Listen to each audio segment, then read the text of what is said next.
Put God first. Your presence in their lives gives them validation.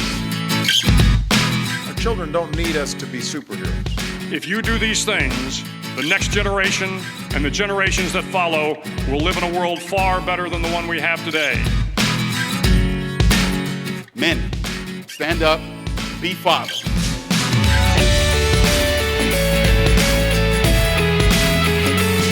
Man, this is Mark, your host and founder of The Inspired Legacy. If you're new here, this is the show that equips men just like you to unleash your inner lion and reveal your true purpose as spiritual leaders in your home. Well, before we get started, if you like this episode, I need you to do a few things for me to help us get the word out. First, subscribe to the show. Second, share this episode with a friend. And one quick and easy way to do this, guys, is if you're listening on your phone, just take a screenshot and then post that to Facebook and Instagram and tag me. Tag at The Inspired Legacy and just let me know what you thought of the show. Third, leave an Apple Podcast review. This helps the show get in front of more men, helps us climb the ranks. That's just the way this game works. And finally, don't forget to check out our private Facebook group. It's full of other like-minded guys who are focused on being the best men and husbands and fathers that we can possibly be. And there's a link to that group in today's show notes. All right, guys, I've got an incredibly interesting guest today. And somebody, again, I feel like I say this every episode, but it's true. I've got just a list of guys that really just jump out at me for one reason or another. And this guy's been on that list for quite some time. His name is Chad Hennings. And if that name sounds familiar, it might be because you remember watching him win 3 Super Bowls with the Dallas Cowboys, where he played for 9 seasons. That by itself is phenomenal. But before that, Chad had a different yet equally exciting career as a fighter pilot with the United States Air Force, where he logged 45 successful combat missions in the cockpit of the legendary A-10 Warthog. This guy is a dude, but he will be the first to tell you that those job titles and those accomplishments do not define him as a man. Chad finds his identity in Christ, and he's most proud of his accomplishments as a husband, father, and most importantly, as a child of God. But nonetheless, Chad has gained leadership and life lessons from 2 institutions that most men only dream of being a part of. And when you combine that with his faith and experience mentoring men in their faith, well, guys, I'm confident that you're going to take something away from this conversation. Chad, welcome to the show. How are you, man? Hey, Mark, I am awesome. Happy to be here with you. Yeah, so let's just dive into it because we got a lot to cover. You had a storied past, man. You've lived the lives of, I should say you've done so many things in life that most men only dream of. And we're going to touch on all this, but you've had not only a career in the NFL, a very successful one, I might add, but you were a fighter pilot. It's like those 2 things right there. Most guys can only dream of doing one. You've done both. But I know that you consider your role as a husband and father as most important, as you should. And so let's start there. Give us a little bit of your dad bio. What have you got going on at home? Well, I'm married for 30 years. My bride, Tammy. We have 2 kids, Chase and Brenna. Chase will be 27 this next month, and my daughter, Brenna, is 23. So 2 college grads that are actively in the workforce, and they're off making their own dent in the world, and couldn't be happier for them. But, other than that, I stay busy with men's ministry. I have a ministry called Wingman. I have business interests in a commercial real estate company. I do a lot of speaking on character integrity, leadership development. So, I stay busy. It's just, for me, Mark, my whole outlook on life is, what I do does not define who I am. Mm-hmm. So I'm all the aspect of my identity is wrapped in Christ. And I try to make an impact in my relationships with individuals that I know, and whether that's in my immediate family, my kids, my siblings, distant family, or, for the guys that I come across in life through business. Yeah. And you've come across a lot of guys in different aspects of life. So let's dive into that. Let's start with your military career. What led you into the military life in the first place? I wanted to play Division I college football, and I was actually recruited. I got one of those letters back in the day from the Air Force Academy, and I looked into it. I thought, man, what a phenomenal place to go to school. Front Range of the Rockies, outside of Colorado Springs. Yeah. They had a very up-and-coming football program at the time. They had been to a couple bowl games. And, I wanted an opportunity to challenge myself that wouldn't be your typical experience at going to I would say a traditional college. I wanted something that was going to challenge me and push me in multiple directions and multiple facets of my life where I could have that holistic experience. So I ended up going to the Air Force Academy, and there's a lot of, God stories within that as to how I got there. But, very fortunate to have had success in the football field there. But, graduating from there, you have a military commitment to serve, and Sure. I knew that I wanted to be, and that I chose to be. And to me, it's a choice to be an individual of character and integrity. That what that means is you follow through with your commitments. And I had a commitment of a minimum of 5 years to serve post-graduation in the military, but I chose to up to 8 years because I wanted to fly jets. And even though I was drafted by the Dallas Cowboys prior to graduating from the Air Force Academy, they retained my rights. But, truthfully, back in the day, I would have the potential of playing for the Cowboys because I had an 8-year military commitment. So the potential truly of playing for the Cowboys was, it was an honor to be drafted, but you don't see too many 32-year-old rookies in the NFL if I was able to fulfill my whole commitment. But Yeah. God had other plans that after the first Gulf War, our armed forces did a reduction in force, which, they waived not just my commitment, but across the board, the additional commitment. So after a little over between 4 and 5 years of active duty time served, I went and was able to then go play for the Dallas Cowboys. Man. So when you went to the Air Force Academy at that point in time, did you know that you wanted to fly? Yes and no. I thought it'd be cool. Yeah. But it wasn't a burning desire. I wasn't one of those kids that grew up where I just had to fly. But while you're there, you get a chance to do all these cool things. I'm sure.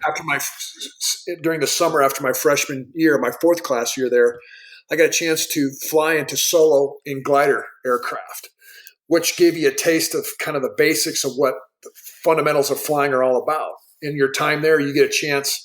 After your sophomore year, your third class year, you go to an Air Force base and you spend 3 weeks of your summertime there learning what the active duty Air Force is about. And that's where it really begins to kind of plant those seeds of what being a pilot could really be. Yeah. And then after my junior year, going into my senior year, I went through this program where I got a chance to solo in a Cessna 172. Was a program that it kind of mimicked what going through pilot training would be like. And I did really well in that program, and I was able to get a pilot slot. And that's truly it was a progression where, if I'm going to be in the Air Force, I want to fly. And if I'm going to fly, I want to fly fighters. And my size, I was limited to either flying either the F-15 or the A-10. And I'm very thankful that I received the assignment to fly the A-10 Warthog. That is a beast of a machine too. That it is, not for those of your listeners that don't know what an A-10. The A-10 was was probably the only, very few aircraft that actually came in on time under budget, but the plane was specifically designed around a 30 millimeter Gatling gun called a GAU-8 Avenger, shot depleted uranium tip, high explosive incendiary bullets. It was designed to kill tanks, shoot tanks in a Central European scenario. When, back in the Cold War, when the Soviets or East Germans would cross from East Germany to West Germany along the Fulda Gap. And our job was to basically slow that onslaught down till our Army forces could get in position, to fight that potential battle. And it was a flying tank. The plane was it was a lot of fun to fly. Is that single cockpit then? Single seat. Me, myself, and I, yeah.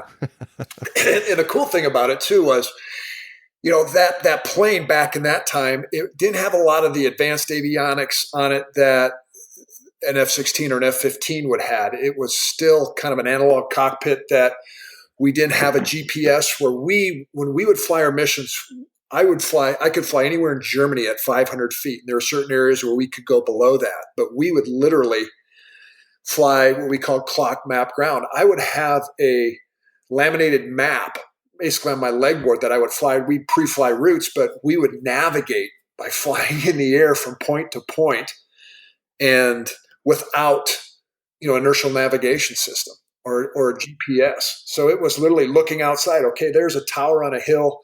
That's at my 4-minute mark. I'm right on time, right on target. After there, I got to turn, right to 090 degrees and go 2 minutes there. And I learned a lot of different skill sets from flying that plane. Yeah, I can only imagine. And man, I could just go down a rabbit hole because I just love the military. And before I forget, thank you for your service, by the way, because it's just an honor to have any veteran on the show. And so, yeah, thank you for all that you did for our nation. Gosh, again, I could go down a rabbit hole. One last question, I guess. So this is time period. This is like late 80s, like 89, 90, that time frame? Yep. It was, I went through pilot training in 88. By the time I got full up on my first active duty assignment was in 1990. And this was 2 years in 90, 92. This was right in the Gulf War, in 91. So I flew a lot of missions, not only in Western Europe, but flying out of Turkey into the northern part of Iraq for Operation Provide Comfort and Operation Northern Watch during and right after the first Gulf War. Were you married at that time? Yes, it was actually. Okay. After I finished pilot training and in my RTU class, which is where I learned to fly the A-10 and employ its weapon systems, I got married and we got married 10 days before I actually had to report to my first active duty assignment in Europe. So my poor wife, I drug her all over the place.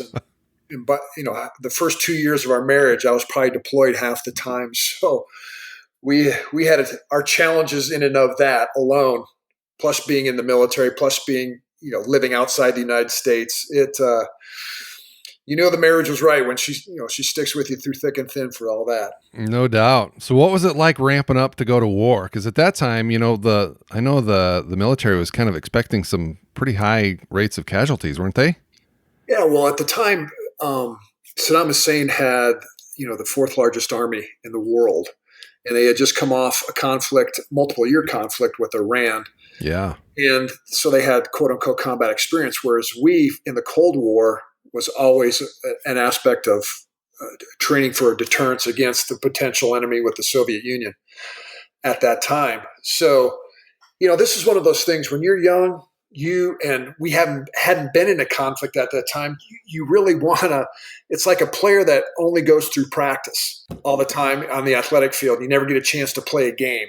Right. Time you want to get out there and test to see, quote unquote, if you have the right stuff. And we were, nobody wants to go to war, but, we wanted to experience that. Yeah. And, we were, where we did it was, I think we surprised ourselves a lot as to how effective and how lethal our military really is in that first Gulf War and subsequent battles that we've been fighting ever since with that. And, but, as a young man, when you're 24, 25 years old, you want to light your hair on fire and get after it. And that's kind of the attitude we all had. Yeah, no doubt. Okay. Well, again, I could go down a rabbit hole there. But we got a lot more to cover. So exiting the military, you still had an opportunity to go play with the Cowboys. So walk us through that. What was that transition like, going from the military to training camp? Well, I'll tell you, a lot of people ask, how did you go from there? How did the Cowboys ever find out about you, whatnot? Well, long story short, as I mentioned earlier, I was drafted by the Cowboys prior to graduating from the Air Force Academy. So they retained my rights under a provision that had dated all the way back through World War II, where contractual obligations that it protected both the player as well as the team, that they owned your rights if you were able to come back. Well, our armed forces back in early 92, went through a reduction in force, which meant they waived commitment across the board. And a lot of my peers went to go fly for the airlines, and they got out because we needed and wanted to downsize. Mm-hmm. So I kind of raised my hand and said, hey, I could go play for the Cowboys. So literally, I had contacted the agent that represented me to see if the Cowboys were even still interested in me, because during my time when I was drafted by Tom Landry and Gil Brandt and Tex Schramm and Jerry Jones and Jimmy Johnson, or Jerry Jones, bought the Cowboys while I was deployed and when I was serving active duty. So I didn't even know if they even knew who the heck I was. Oh, so there's a whole regime change there. Yeah, there was a whole regime change. So I had contacted my agent who had represented me, and I said, Jack, I'm able to get out. Are the Cowboys even interested in me coming? Because I was coming up on an assignment that I was getting ready to have to take, and I had to figure out which direction in life I was going. So the Cowboys had returned Jack's correspondence, said, yeah, we'd like to see what kind of shape he's in and see what we could be potentially getting. So they sent a ticket for me. I was based and still living in England in the United Kingdom. They sent a ticket for me at a London Heathrow airport to fly to Dallas to go do a workout. And long story short, man, I had just been deployed. Thankfully when you're deployed, there's not much to do besides work out and, fly jets. So I had bulked up a little bit and I was in, pretty decent shape. I went and did the exercises that the defensive tackles did in the combine and ended up having some really good times. And after I was workout, Jimmy Johnson, who was the coach, came up to me afterwards before I had to fly back and said, Chad, we really like what we see. When can you come join us? And I salute smartly and it's like, hey coach, I don't know. I'll have to go figure it out. So I flew back to England, submitted my paperwork, and within 3 weeks I was out processed out of the Air Force and moved my wife and I back to the Dallas area. That's how fast it happened. And went in for my first training camp thereafter. I don't think the military is necessarily known, in terms of like the paperwork end of it, is necessarily known for their speed, are they? That seems pretty fast to me, 3 weeks. Well, it was fast, but I think that the good Lord was watching over me because on my separation papers, it had said on the bottom of it, good luck, Chad, with the Cowboys. So the individuals kind of knew that I was getting out. But Mark, what's really cool that I think with that whole scenario and blessings from above and the fact that I flew my last mission in northern Iraq in 92 and I ended up playing a Super Bowl that same season. That's insane. And I think, that's just blessings from the good Lord above and that just how fast life can happen and how you need to be prepared for whatever, is placed before you. So 100%. Opportunity knocks, you got to be ready. Yeah. You got to be ready. So we talk about leadership quite a bit on this podcast, and there are two institutions that I kind of hold up as the kind of the pinnacle of leadership or having to have leadership skills. And that is, really any aspect of the military, especially when you're leading men and athletes, professional athletes, especially football. You're leading men on the field, in the locker room, or you're leading men in the air or on the battlefield. So talk about leadership lessons that you've learned through both of those scenarios, those seasons of life. What did you kind of take away in terms of leadership lessons? You bet. Well, first of all, regarding athletics, I tell parents and I share with kids that to me, athletics, particularly football, in the case, as you alluded to, I think is the best leadership laboratory that there is. For young men, young athletes to learn about the lessons in life, the things that are important that will help you be, quote unquote, a success. You learn through athletics. You learn about adversity. You learn about overcoming adversity, overcoming obstacles, how important it is as an individual when you're playing a team sport, how you fit into that team, what role you play, to play your role and not to go outside of that role. Commitment, dedication, perseverance, all these different traits.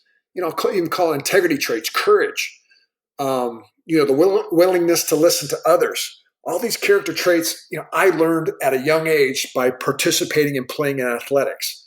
And I think that the lessons that I learned then translated very well both to flying jets, because the same approach that I took, whether it's preparing for a mission, a training mission or a combat mission, were the same, is a lot of crossover similarities to how I would prepare for a game. Utilizing visualization. I would, you practice. For example, I will say on the football field, you're watching film of your opponent. What are their tendencies in certain backfield sets? What do they present? Do they have a more propensity to run or pass in this backfield set? Then looking specifically across the line from you, is that offensive lineman, he's sitting heavy, leaning forward? Is he sitting back? Watching the cadence, taking in all these things. evaluating your own practice film. What do I need to improve on in my own specific skill set to prepare for this game and to help others? Communicating with the guy next to you. Hey, this is what I'm seeing. Heads up. They're going to come your way. Here it comes. It was the same thing that I would do when I would fly jets. We would practice dropping bombs on a bomb range, and I would evaluate my film. What could I do to better my skill set as a pilot? Same thing. I would study what our opponents did. If it was a air to ground, if I'm going after an aircraft battery or surface-to-air missile battery, you'd have to ID what are the qualifications or what were the qualities of that particular weapon system. How could I defeat it? How would I have to employ my own tactics to defeat that entity? And as well as communication with my wingman. When I would fly, we needed to use hand signals if we were radio out, as if we were close enough to read each one another, or we would do certain code words to talk about what type of employment tactics we were going to go after. And it blended together. And truthfully, from a leadership perspective, all those lessons I've been able to translate now into business, that same skill sets, adapt for your environment, but the same truths prevail. Man, that's such good stuff. And I think that there are a lot of lessons that you just mentioned that should translate to our roles at home, right? Like as fathers, as leaders of our homes, we need to be able to plan ahead. We need to be able to see what's coming before it actually lands on our plate. We need to evaluate what's going on. We need to determine what's working well with our kids, what's working well with our spouse, or what's not. And then how do we adapt? How do we communicate? Are we communicating well with our spouse or with our children? So I like to try to draw as many parallels as I can from like the worlds that you lived in into, how do we excel at home as leaders of the home. So that's such good stuff. So I know that you're a man of faith. You've touched on it already. You've got your ministry, Wingman Ministry. You're on the board for Promise Keepers. But let's unpack that a little bit. When did you come to know God? I always knew about God. I grew up in a Christian home. My faith experience as a young person was more on I'll call it liturgical side, where it's more about the doing and more about a knowledge-based relationship. But where my faith, where I'll call it this way, how I describe it, where I own my faith, right, where it became personal to me, was actually when I was with the Cowboys. My son, who was 2.5 at the time after we won our third Super Bowl in 4 years, a couple weeks after this, my son Chase got really ill. And that kind of took my wife and I down a path that we would have never wanted for ourselves. But it was one of those things where him struggling with this disease process brought us both, and for me in particular, to a point in my life, was the first point in my life where, based on my performance, I could not control an outcome, where it was about self-reliance and it wasn't about my own ability. And I got to I'll call it the end of myself, where I had to rely on, like a lot of men, when you get to that point in life where you just pray that simple 3-word prayer, God help me. Yeah. And that's where I really owned my faith and where God became real. He was always real, but where it became tangible to me, and I took ownership in my faith. Yeah, I think that's true of so many guys who find themselves in a valley and need God to get them out of the whatever situation they're in. Because guys like to fix problems ourselves, right? And like you said, there's some things in life that we just can't fix, and so we need God. Amen. Well, we touched on Wingman already, but let's unpack that a little bit. Tell us about Wingman Ministries, especially for those guys who maybe aren't familiar with it. Yeah, Wingman, it's a great segue from my point before. I never had relationships with guys where, quote unquote, you can get real, where you can be transparent, where you kind of open up the kimono and say, hey, this is who I am, scars, weaknesses, strengths, everything to bear, where you can be vulnerable. Yeah. And that was a time where, being on the Cowboys, where you're, fighter pilot or a professional football player, you're kind of an alpha male. And for an alpha male to come to the point where you're saying, man, I screwed up, or man, I don't have it together, or I don't know if I can make it. Our culture kind of shuns that. And, to be a man means you have to be that Rambo or Jason Bourne or Gary Cooper, whatever age demographic you are, at high noon where you're standing in the main street and saying, okay, world, bring it on. I got it all by myself. And that's as far from the truth as possible. So for me, out of that, coming from that background, I reached out to a friend, a pastor friend of mine, and I said, I need help. I need help me understand God, understand the Bible. And through that process, we invited other guys to join us, and it kind of morphed into this aspect, what I call now Wingman Ministries, where it's a discipleship ministry where we encourage men to form transparent, Christ-centered, masculine relationships, where we gather together in 3 different phases. Corporately, I'll bring in speakers, either do virtual or we do, if you're in the geographical area, listen to speakers, and kind of for guys that dip their toe in community, kind of just hang out with other guys.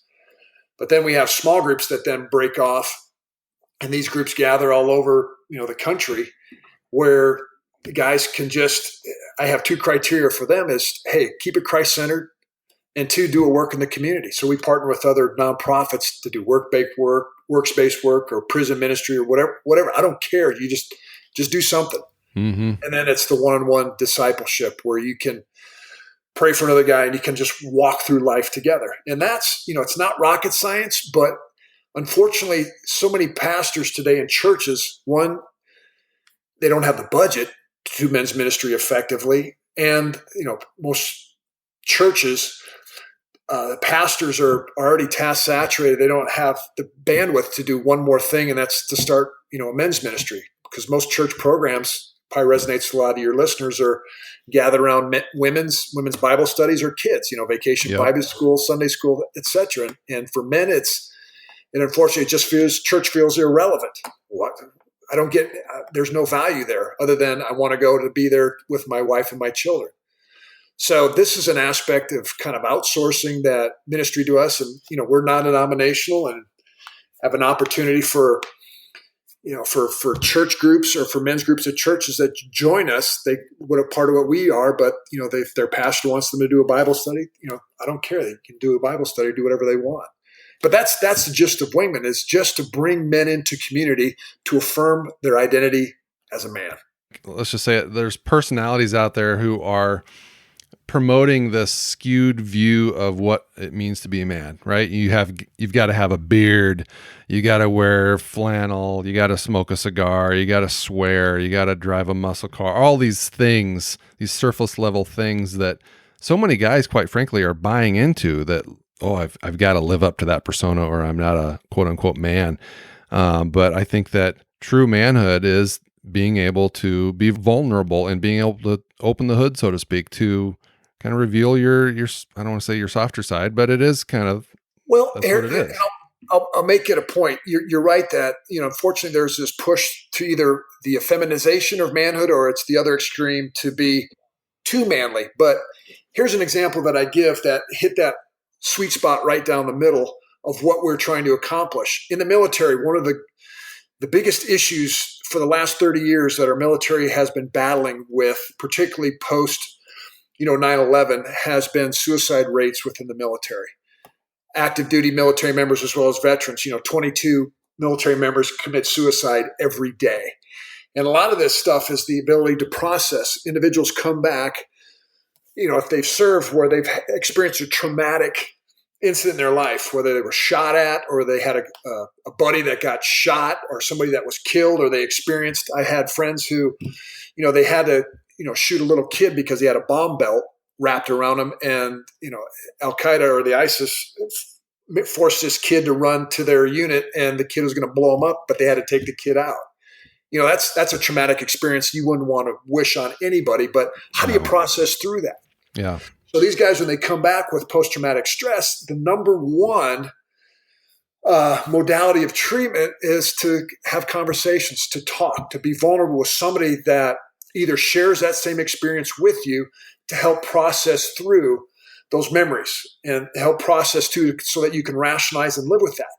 And that's the same thing that I tell guys through Wingman Ministry. And when I speak to different men's groups, man, we have a lot of walking wounded spiritually of men around here where Men, if you look at the statistics, I think it was 30% of young men have been abused, whether that's sexually, verbally, even physically assaulted growing up. 30%. It's insane. And then how do you process that? How do you get over that shame? It's by talking and sharing with someone that you trust.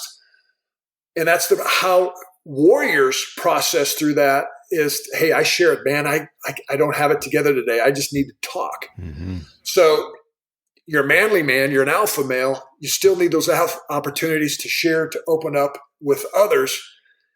A few select close friends, somebody that has your best interests at heart. At Wingman, I call it the Vegas principle. What's said here stays here. and that's, for guys that think it's not masculine to do that, man, we do it every day. The military does that every day. Police, first responders do that every day. But it's just with the select few your buddies, whether that's your wingman or that's your whatever guys in your group, whatever you want to call yourselves. We need that daily to process through for both mental health as well as spiritual health. 100%. And fellas, it's like Chad said, we need to do it because if we don't, you said 30%, that's a huge number.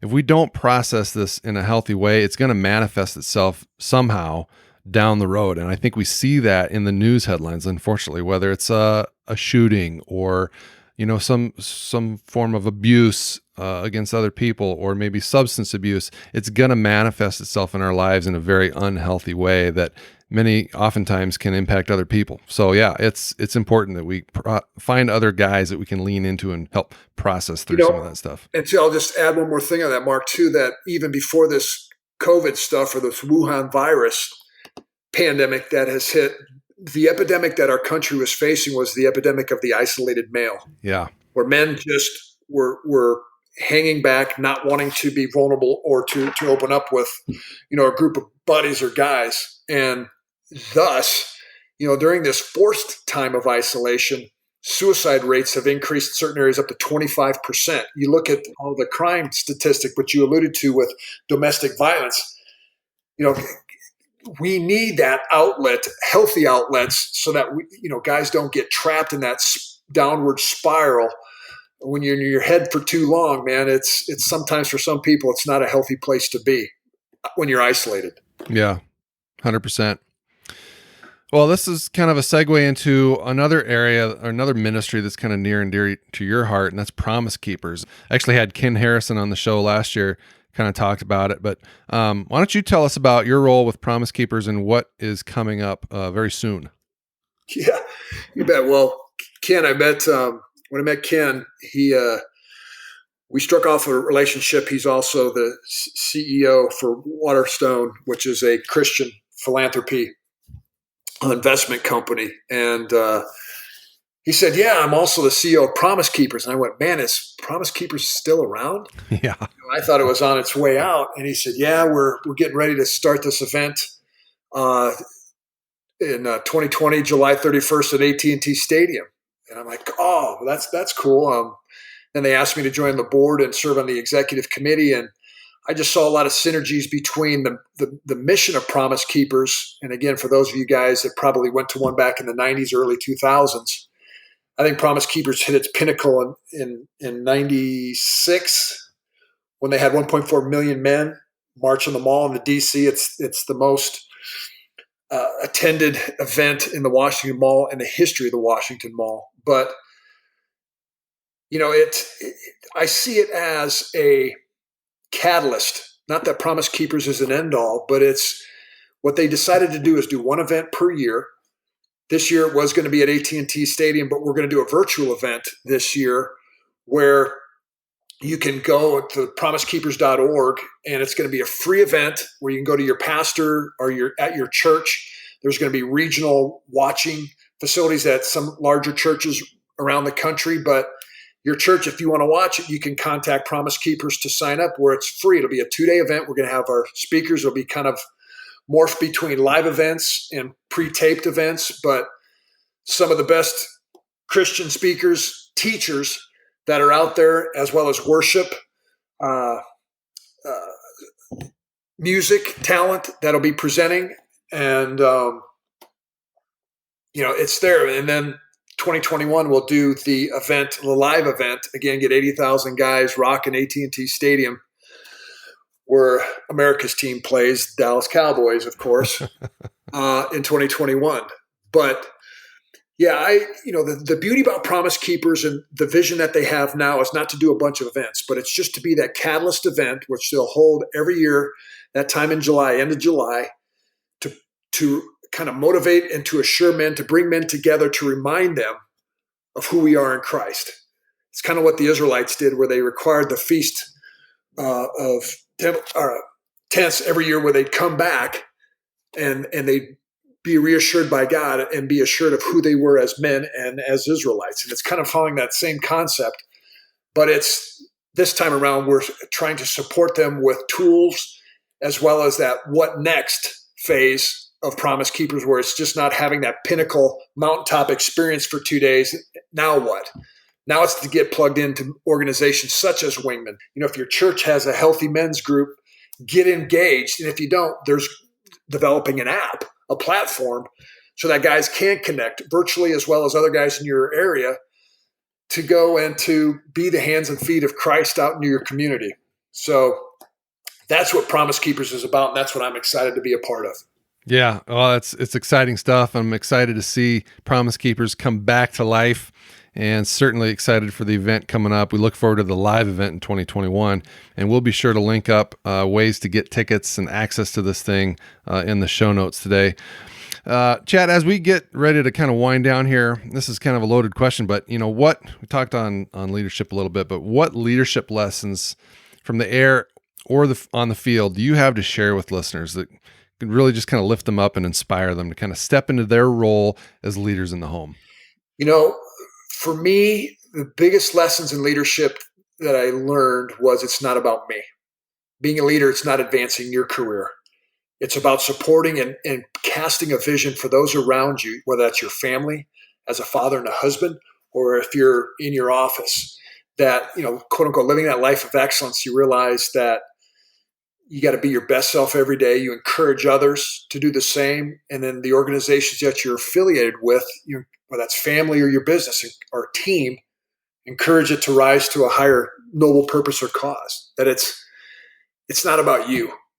And it's the aspect of being a leader too is self-awareness. We all have certain strengths as well as certain weaknesses. And it's the ability to recognize that, to be honest with yourself, and to work on both, get your strengths stronger and limit your weaknesses. I can teach anybody the X's and O's of how to, I'm a commercial real estate company, how to transact a lease negotiation. But those tangible traits of being a leader, that everybody's called to be a leader in some capacity. Right. And for me, it's the aspect of, humility and self-awareness.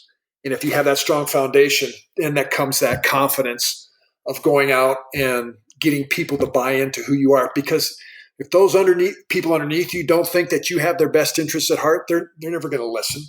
You're going to be a banging gong or a banging cymbal that's, this guy's only out for himself. But if they know you truly care and that you want the best for them, man, they'll, like any military commander or coach that I have had, I'd fall in hell and high water, man, I would follow them anytime, any place. But if I didn't think that they had my best interests at heart, I would just do whatever I had to do to punch the clock. Yeah. That's good stuff, man. Love it. All right. Last question. And this is something I ask everybody who's on the show. Everybody has something that comes to mind when they hear the word legacy. But if you hear the phrase an inspired legacy, Chad Hennings wants to leave an inspired legacy. What does that mean to you? For legacy, for me is,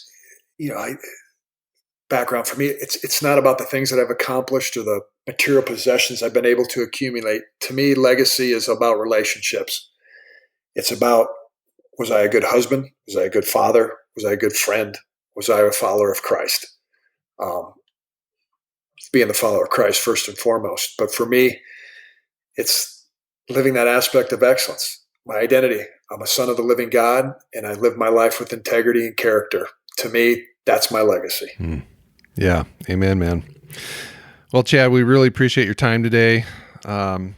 You've got an open mic here outside of Wingman and Promise Keepers. Is there anything else that you want to promote and let the listeners in on? as our country is just going through a lot of this time of division and time of it's all about me attitude, I think I just want to encourage your listeners that taper down on the social media and look what defines us and binds us together more so, what we have in common. And our nation's going to need that now more than ever. So as men, I always encourage men to 1 Corinthians 16:13, be watchful, stand firm in the faith, act like a man, be strong. Yeah, so many great takeaways there. Guys, thanks again for listening. And again, if you got anything out of today's message, remember to subscribe, leave a review, and share our message, because when we work together to lift up fatherhood, we're going to change the world one dad at a time. Until next time, live inspired.